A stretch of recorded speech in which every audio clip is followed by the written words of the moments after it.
గంజాయి రహిత ప్రాంతంగా గోదావరిఖని సబ్ డివిజన్ను తీర్చిదిద్దే లక్ష్యంతో ముందుకు సాగుతున్నాం. గోదావరిఖని ఏసీపీ మడత రమేష్.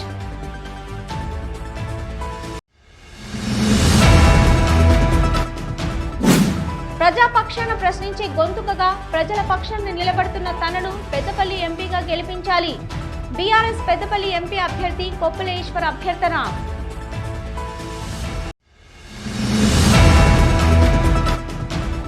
వివిధ సామాజిక సేవా రంగాలలో సామాజిక సేవలను అందిస్తున్న వారికి కళాకారులకు అవార్డులను అందజేసి సన్మానించిన బూస Lakshmaiah charitable trust.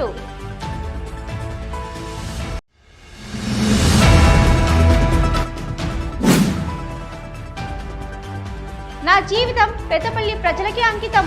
Congress party Peddapalli MP అభ్యర్థి గడ్డం వంశీ వెల్లడి.